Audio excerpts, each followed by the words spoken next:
안녕하세요. 36강입니다.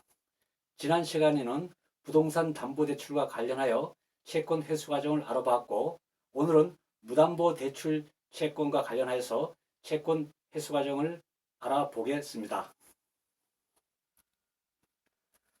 무담보대출이란 부동산 등의 담보가 없는 대출로서 금전 수비 대차 계약입니다.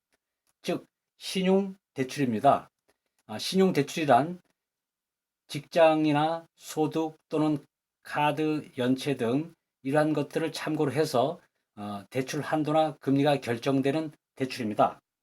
이러한 신용 대출은 부동산 담보가 없는 관계로 채무자가 연체 등 채무 불이행, 기한 이익 상실 등으로 됐을 경우 채권 회수에 착수하게 됩니다.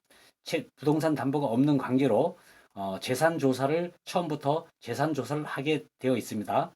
즉 재산은 채무자 소유의 동산이나 부동산, 채권 등을 조사하는 것입니다. 즉 부동산인 경우는 채무자 주소지마다 그 등기부를 떼어봐서 채무자 소유로 되어 있는지를 확인하는 절차고, 채권은 직장이 있을 경우 직장에서 급여를 받는다든지 퇴직금을 받는 경우 그러한 것이 채권이 되겠습니다.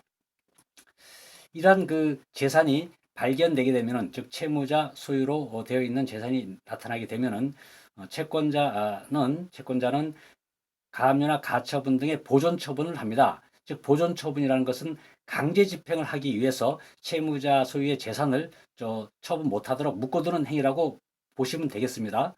그 대상은 역시 동사, 부동산, 채권 세 가지를 대상으로 하는데, 여기서 구분해야 될 점이 가압류와 가처분을 구분해야 됩니다.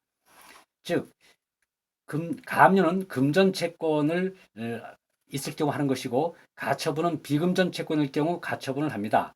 따라서 금전 채권이라는 것은 그 대여금 반환 청구 채권 등 이 경우에 그 피보존 권리로, 즉 그것을 받는 권리로 해서 가압류를 하는데, 가압류를 하게 되면은 부동산인 경우에는 등기부에 결국 그 가압류 등기가 됩니다. 각굴안에 등기가 되어서 그 효력이 발생하는 것이고, 또 가처분인 경우에는 대표적인 사회행위 취소 소송을 할 경우 소유권 이전 등기 청구권 보존을 위해서 이것을 피보존 권리로 해서 부동산의 처분 금지 가처분을 하게 됩니다. 결정문이 나오게 되면 부동산 등기부에 가처분 결정의 그 가처분 등기가 부동산 등기부에 등기가 됩니다. 이러한 보존 처분인 가압류와 가처분의 효력으로서는, 중요한 효력으로서는 처분 금지의 효력과 시효 중단의 효력이 있습니다.